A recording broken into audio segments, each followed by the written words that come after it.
नमस्कार दोस्तों, मैं राजकुमार मौर्य प्रखर इंडिया यूट्यूब मंच पे आपका स्वागत है।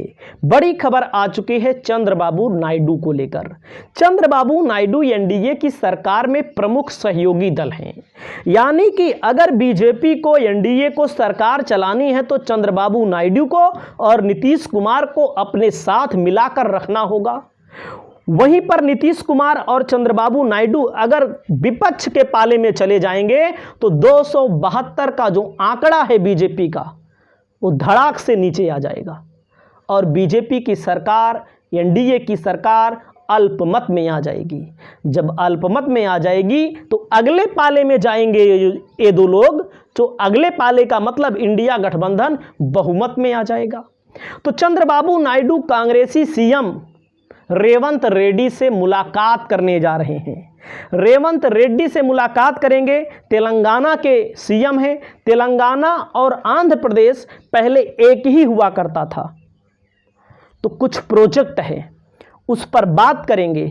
उस प्रोजेक्ट के साथ साथ राजनीतिक गलियारों में चर्चा है कि इंडिया गठबंधन में आने की भी बात कर सकते हैं, क्योंकि जब एक नेता दूसरे नेता से मिलता है तो केवल परियोजना की ही बात नहीं होती, केवल विकास की ही बात नहीं होती, पाला बदलने की बात होती है, व्यक्तिगत जीवन की बात होती है, आपसी सरकार की बात होती है, आपसी व्यक्तिगत बातें भी होती हैं।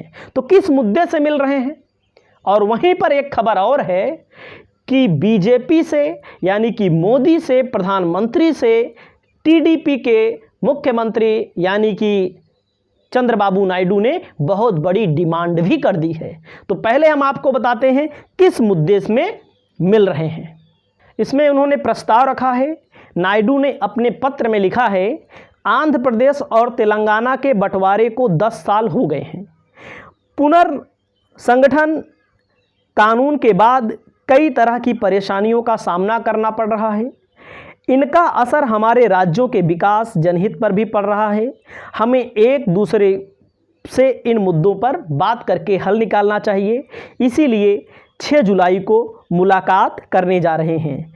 उन्होंने आगे पत्र में लिखा है कि मुझे उम्मीद है इस तरह के गंभीर मुद्दों का हल निकालने के लिए हम लोग आपस में मिल बैठकर बातें करें, और जब हम बातें करेंगे तो हम यहाँ पर कहीं ना कहीं बहुत आगे आने वाले समय में विकास कर पाएंगे, चाहे तेलंगाना को लेकर के हो, चाहे आंध्र प्रदेश को लेकर के हो। उन्होंने अपने इस पत्र में पूर्व मुख्यमंत्री आंध्र प्रदेश के जगन मोहन रेड्डी के कामों का भी जिक्र किया। उन्होंने कहा कि उन्होंने कई ऐसे प्रोजेक्ट हैं जिन पर रोक लगा दिए थे, हम उनको फिर से शुरू करना चाहते हैं। और वहीं पर मैं आपको बता दूं, बीजेपी के साथ सहयोगी दल के रूप में है। सहयोगी दल के रूप में तो इन्होंने बीजेपी से बहुत भारी डिमांड कर दी है। इनकी डिमांड क्या है उसको भी हम आपको बताते हैं। चंद्रबाबू नायडू ने केंद्र सरकार से मांगा है 15,000 करोड़ रुपया, जिससे अमरावती को आंध्र प्रदेश की राजधानी के रूप में विकसित किया जाए। तो 15,000 करोड़ रुपए का सबसे बड़ा प्रोजेक्ट मांगा है, सबसे बड़ा धनराशि मांगा है इन्होंने। और वहीं पर पोलावरम परियोजना के लिए भी अतिरिक्त फंड की मांग की है। और उसके अलावा यह माना जा रहा है कि विशेष राज्य का दर्जा भी मांग सकते हैं।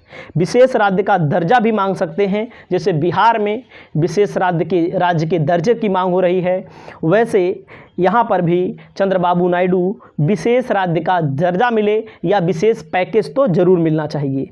और बहुत लंबी लिस्ट है। और इन्होंने मांगा है कि जल शक्ति मंत्रालय, आवास और शहर मामलों को लेकर के तमाम इनकी मांगे हैं। विशाखापत्तनम के लिए मेट्रो परियोजना, अमरावती के लिए लाइट रेल प्रोजेक्ट की परियोजना, और रेल मंत्रालय से भी इन्होंने बहुत सारी उम्मीदें मांगी हैं कि रेल मंत्रालय से भी तमाम चीज़ें इन्होंने मांगी हैं। और बीजेपी को कहीं ना कहीं चंद्रबाबू नायडू बहुत ही ज़रूरी हैं। चंद्रबाबू नायडू को बीजेपी उतनी नहीं जरूरी, लेकिन चंद्रबाबू नायडू बीजेपी के लिए ज़्यादा ज़रूरी हैं। तो इन सब खबरें आती रहेंगी। आपकी क्या राय है चंद्रबाबू नायडू और नीतीश कुमार को लेकर? आप अपनी राय जरूर बताइए। आपकी क्या राय है, मैं इसको ज़रूर देखता हूँ। नमस्कार।